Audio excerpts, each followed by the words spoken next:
Bismillahirrahmanirrahim. Assalamualaikum warahmatullahi wabarakatuh. Di kesempatan kali ini saya sedikit menjelaskan mengenai materi inflasi dan pengangguran dalam ekonomi Islam.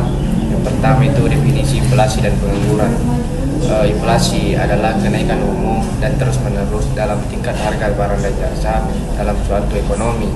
Inflasi mengurangi daya beli uang sehingga mempengaruhi kesejahteraan masyarakat. Kemudian pengangguran adalah kondisi di mana individu yang mampu dan ingin bekerja tidak dapat menemukan pekerjaan, merupakan indikator penting dari kesehatan ekonomi suatu negara.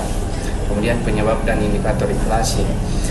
Penyebabnya inflasi yang pertama itu inflasi permintaan terjadi ketika permintaan barang dan jasa melebihi penawaran. Yang kedua, inflasi biaya disebabkan oleh kenaikan biaya produksi seperti upah dan harga bahan baku. Yang ketiga, inflasi struktural berkaitan dengan perubahan dalam struktur ekonomi yang mempengaruhi penawaran dan permintaan.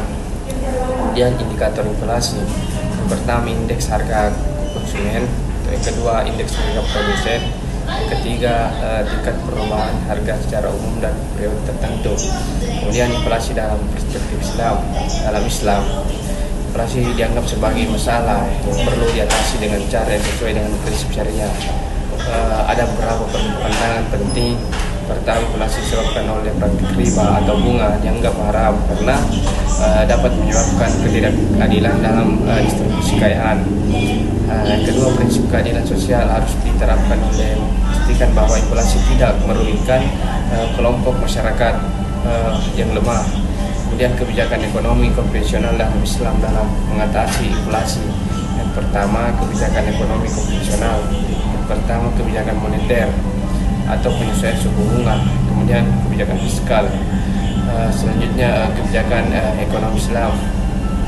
Yang pertama, mendorong penggunaan zakat dan sedekah untuk redistribusi kekayaan. Kedua, menghindari praktik riba dan spekulasi yang dapat memperburuk inflasi.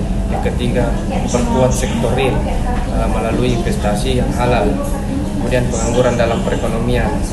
Pengangguran dapat dibedakan menjadi beberapa jenis. Yang pertama itu pengangguran profesional, sementara saat individu berpindah pekerjaan. Dan pengangguran struktural terjadi akibat perubahan dalam struktur ekonomi yang menghilangkan pekerjaan tertentu.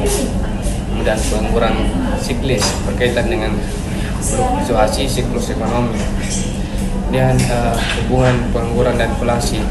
Hubungan antara pengangguran dan inflasi sering dijelaskan melalui kurva Phillips yang menunjukkan trade-off antara keduanya. Dalam jangka pendek, penurunan pengangguran dapat menyebabkan inflasi meningkat, sementara dalam jangka panjang hubungan ini bisa lebih kompleks tergantung pada kebijakan ekonomi yang diterapkan.